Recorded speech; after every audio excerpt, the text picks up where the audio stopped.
Welcome to the sideboard one last time here from Indianapolis. I'm Nick Miller alongside our standard Open champion, Brian DeMars. Congratulations, sir. Thank you. Handshake comes with a little bit of hardware. Your first Open top 8. You've been playing these for a while, but you made it here, and you made pretty quick work of it. Yeah, I mean, the deck was awesome. Red deck with Berserk and Bloodlust. Yeah, who knew that Berserk would be pretty good in Standard? Yeah. Now, there's an interesting story here, because I was talking to your buddy who you came down here with, John Johnson, and he told me you guys had this sweet brew, and it had Siege Rhinos and all these other cards, and I see you playing round 1, and it's a red deck. So talk about the Audible, how you put the deck together, and obviously it feels pretty good. Yeah, so I did quite a bit of preparation for this event, and the deck that I was planning on playing was a 4-color, it was like Bant and Abzan, and it was like a Morphs deck. It had like Stratus Dancers and Den Protectors. It was like all the card advantage, a bunch of Planeswalkers, and it was pretty sweet. I played against like Abzan decks, I was beating them, I was beating the Dragons decks, I was beating like the red decks, and then I have to give credit for this Bloodlust Berserk deck to Devin Painter, one of the RIW guys. And actually the RIW guys were a huge part of this testing, because they really did a great job putting together a gauntlet and stuff. But Devin was the last person I played against. I played against him at like 11 o'clock on Thursday night. And I was doing good. I felt really good about my deck. He's like, you should play against my deck. My deck's great. And he slaughtered me. And then we went post sideboard, and I was like, well, I'll have my clerics. And he slaughtered me again. And I was like, okay, I'm switching decks. This deck is completely insane. Did he have it all tooled together, the package that you ended up playing? It was very similar. The biggest difference was he had like 3 Windswept Heaths, and I cut like some spells to add to cut the third Windswept Heath so that I could just add like 3 mountains. So I played 21 lands and he played 19, and I just had 3 more mountains and 1 less Windswept Heath. So I thought the mana was like a little bit shaky.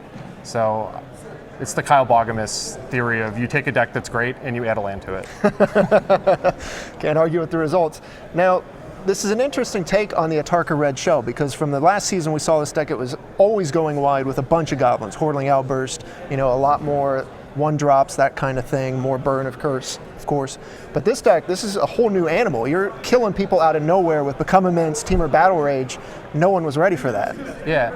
I don't consider this to be like a burn deck. I don't consider it to be like a red beatdown deck. Like, I think it's like a combo deck. Sure.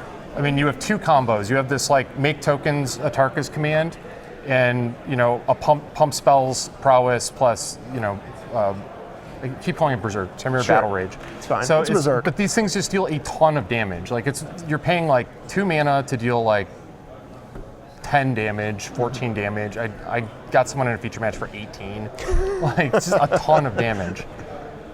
That's not a bad shell. And of course we got some new cards in there. You had the McKindy Slide Runner. The Salamander, yeah. Yeah, the little Salamander. Landfall action there with your Atarka's command. You get some blowouts there. The Salamander was not great.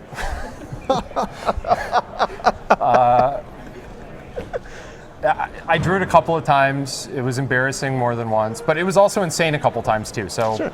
Got to take the good with the bad. Yeah, there was like the one time I got to like just Become Immense, trample it, and just go straight through. So, all right. Well, trample's at a premium. There's only the 4 cards that give you trample, so maybe 1 more is not bad. Well, you had a tough tournament. You had to play Jerry. You had to play Todd. I had to play Jerry twice. And then you had to play Majors in the finals there. What do you think this deck has for it going forward, and any tinkers or anything you'd like to do to it? I didn't like Lightning Berserker. I boarded it out almost every single post-sideboard game. I just didn't think it was like very good. You had to like work to make it good. So I didn't really like Lightning Berserker. I would have rather have just had like 2 Hanger Backwalkers in the main deck or something.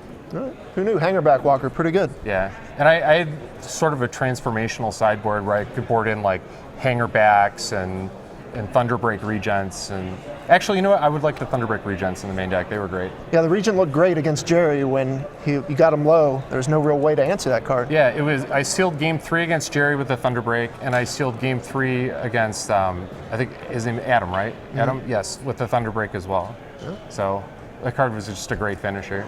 And people, they have their Radiant Flames and their shocks and stuff, and you like play that guy, and they're like, oh, I boarded out all my Valorous Stances. Oh, I boarded out my Abzan Charms. You just have this huge flyer in the air that just chunks away at them. And it's not a bad thing to Berserk either. I think they're okay with that. Yeah. Well, Brian, you put on a hell of a show this weekend. Kicked off the new standard format with basically an aggro combo deck. So you've set the meta. Congratulations. I'm going to send it back over to Patrick and Cedric one last time here in Indianapolis.